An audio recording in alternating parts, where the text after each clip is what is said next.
कहानी की शुरुआत 3 सहेलियों से शुरू होती है जो पायरेट्स नाम के होटल में काम करती थीं। इस होटल में खाना बनाने का काम लड़कों का था, जबकि उसे परोसती लड़कियां थीं, क्योंकि यहाँ खाने के साथ साथ ग्राहकों की गर्मी शांत करने का भी ख्याल रखा जाता था। काले कपड़ों वाली का नाम सरीना, भूरे भूरे बालों वाली का नाम रूही और इस रंग बिरंगे मेकअप वाली का नाम निकी है। तीनों ही बला की खूबसूरत और जवान थीं, इसलिए तीनों की गुफा में कुछ ज्यादा ही तूफान मचा रहता था। आज सुबह से सरीना एक मोटे से अपना पिछवाड़ा पिटवा रही थी, मगर उसे कुछ खास मजा नहीं आ रहा था, जिसके बाद वो गुस्से में आकर पहले तो साले मोटे को बुरा भला कहती है और फिर उसकी पिटाई कर देती है। इसके बाद वो बाकी लड़कियों के पास आती है और फिर तीनों सहेलियां होटल की खास यूनिफॉर्म पहनकर तैयार होने लगती हैं। कोई अपने बाल बनाती है तो कोई अपने तरबूज ठीक करती है। देखते ही देखते तीनों पूरी तरह तैयार हो गयी। तैयार होने के बाद तीनों अपने काम पर लग जाती है। ये है मोनिका, जिसकी गुफा में हर कोई अपनी बंदूक चलाना चाहता है, लेकिन इसे ध्यान से देखते ही लोगों की चीख निकल जाती है, क्योंकि दिखने में तो वो जनाना है जबकि अंदर से पूरी मर्दाना है। कुछ ही देर बाद मोनिका भी होटल में आ गई, क्योंकि वो भी यही काम करती थी।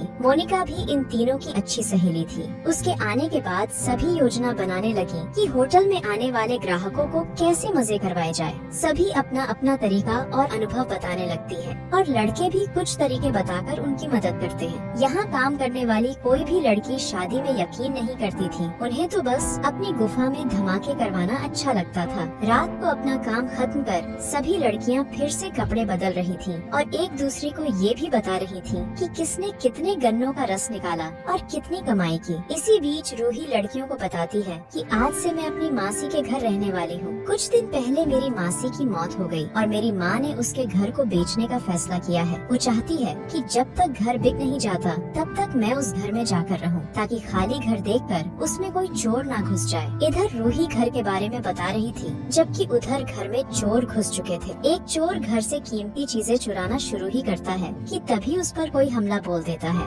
दूसरा चोर पूल में बाथरूम कर रहा था और तभी पीछे से कोई उसे पूल में फेंक देता है और फिर उसे पानी में डुबोकर मारने की कोशिश करता है। जैसे तैसे कर चोर पूल से बाहर निकल जाता है। दोनों को पूरे घर में कोई भी नजर नहीं आता, लेकिन फिर भी कोई तो था जो जमकर इनकी धुलाई कर रहा था। देखते ही देखते घर का सामान उन पर हमला बोल देता है और वो दोनों डर कर घर से भाग जाते हैं। उनके जाने के थोड़ी ही देर बाद रूही सरीना और निकी के साथ अपनी मासी के घर में आती है। तीनों लड़कियों को घर बेहद पसंद आता है। तीनों घर भी देख रही थी और दारू भी पी रही थी। इसी बीच उन्हें रूही की मासी की एक तस्वीर मिलती है, जिसमें एक लड़का भी था। लड़कियों के पूछने पर रूही उन्हें बताती है कि ये मेरी मासी का लवर है, जिसने कई साल पहले मेरी मासी से गुस्सा होकर इस घर में आत्महत्या कर ली थी और लोगों का कहना है कि इस घर में आज भी उसकी आत्मा रहती है, लेकिन मैं इन बातों पर यकीन नहीं करती। कुछ देर हंसी मजाक करने के बाद सरीना और निकी रूही को छोड़कर चली जाती है। अपने दोस्तों के चले जाने के बाद रूही अकेली ही दारू पीने लगती है।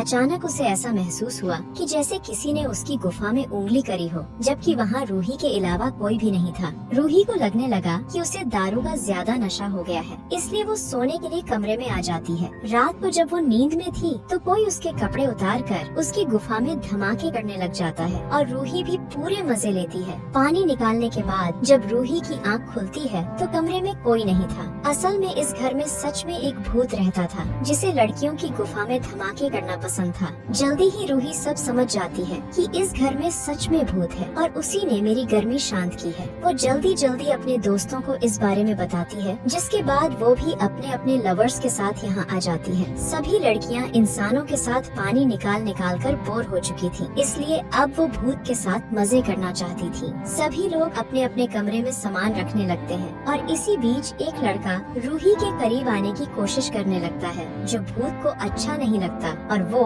उसके सिर पर सामान फेंकने लग जाता है। ये भूत भी काफी प्यासा लग रहा था। वो एक ही समय सभी लड़कियों के साथ मजे करने की कोशिश करता है, लेकिन जब वो मोनिका की गुफा से छेड़छाड़ करने लगा तो उसकी भी चीख निकल गई, क्योंकि उसने मोनिका की गुफा के साथ साथ उसका बड़ा सा गन्ना भी देख लिया था और मोनिका को ये बात बिल्कुल अच्छी नहीं लगती। इसके बाद भूत साहब लड़कों की धुलाई करना शुरू करता है, क्योंकि वो नहीं चाहता था कि उसके अलावा कोई और इन लड़कियों की गुफा में धमाके करे। इसलिए वो लड़कों की अच्छी खासी धुलाई कर उन्हें घर से भगा देता है। लड़कों के बाद मोनिका भी घर से जाने लगती है, क्योंकि भूत उसका गन्ना देखकर डर गया था। अब सिर्फ तीनों लड़कियां ही घर में रहने वाली वाली थी। तीनों कपड़े बदलकर भूत के साथ मजे करने के लिए पूरी तरह तैयार थी। वो आपस में बातें करने लगती है कि किसे किस तरह धमाके करवाना पसंद है। रूही और निकी को तो हर तरीका पसंद था, जबकि सरीना काफी अलग सोचती थी। उसे अलग अलग रोल प्ले करने में बहुत मजा आता था। असल में तीनों लड़कियां अपनी बातों से भूत को बताना चाहती थी कि उन्हें क्या पसंद है। निकी अपने बिस्तर पर बहुत सारे खिलौने रखकर उनमें लेट जाती है। रूही सुंदर सी ड्रेस पहनती है, जबकि सरीना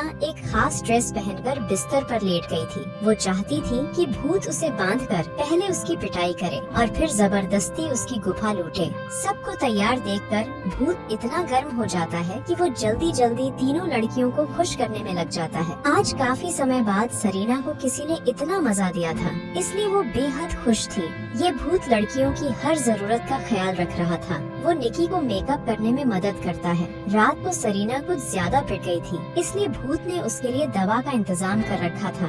लड़कियों को भूत ने इतना खुश कर दिया था कि अब तो वो रोज भूत के साथ मजे करने लगी थी। वो पूरा दिन होटल में बिताती और रात को भूत के साथ मजे करती। धीरे धीरे प्यासे भूत वाली बात होटल में काम करने वाली सभी लड़कियों को पता चल जाती है, इसलिए रूही उन सभी को अपने घर पार्टी पर बुला लेती है ताकि भूत उनकी गर्मी भी शांत कर दे। रात होते ही सभी लड़कियां जिस्मानी भूख को लेकर अपनी अपनी कल्पनाएं बताने लगी, जिसके बाद देखते ही देखते भूत ने उन सभी की गुफा में धमाके करने शुरू कर दिए।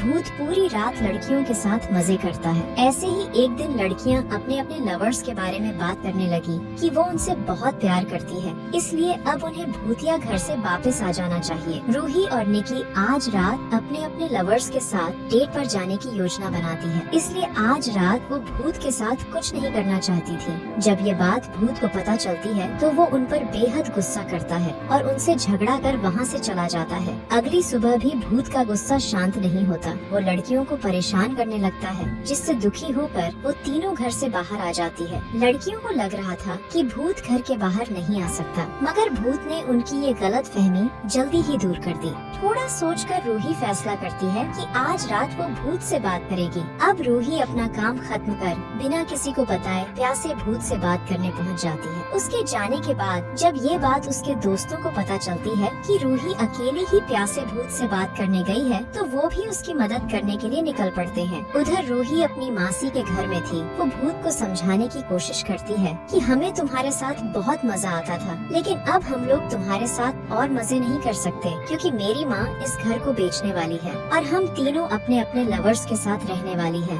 भूत को रूही की बात अच्छी नहीं लगती। रूही उससे बात कर उसे समझाना चाहती थी, जबकि भूत को उसकी बातें सुनकर गुस्सा आ रहा था। वो चाहता था कि रूही इसी घर में रहे ताकि वो उसके साथ अपनी प्यास मिटा सके, लेकिन जब रूही उसकी कोई बात नहीं मानती तो वो बेहद गुस्सा करता है। रूही को डराने के लिए वो घर का सामान फेंकने लगता है। भूत की काफी कोशिशों के बाद भी रूही उसके साथ रहने को नहीं मानती, इसलिए भूत बिना उसे कुछ किए चुपचाप वहाँ से चला जाता है। असल में वो रूही को पसंद करने लगा था, इसलिए वो उसे नुकसान नहीं पहुँचा सकता था। भूत के जाते ही रूही के दोस्त भी उसके पास पहुँच जाते हैं। वो जब आए तो घर पूरा साफ सुथरा था और तीनों लड़कियों का सामान भी पैक करके रखा हुआ था। उनके पूछने पर रूही उन्हें बताती है कि भूत मेरी बात समझ गया और वो हमारे जाने के लिए भी मान गया। इसके बाद सभी लोग सामान लेकर वहाँ से चले जाते हैं। कुछ दिनों बाद सभी दोस्त रूही के घर में थे। यहाँ रूही की माँ उन्हें बताती है, मैंने मेरी बहन का घर बेच दिया और मैंने एक तांत्रिक को बुलाकर उसमें रहने वाले भूत का भी खात्मा कर दिया। ये सुनकर सभी दोस्त राहत की सांस लेते हैं, क्योंकि उन्हें डर था कि वो भूत उनका पीछा नहीं छोड़ेगा। इसी के साथ इस कहानी का यही अंत हो जाता है।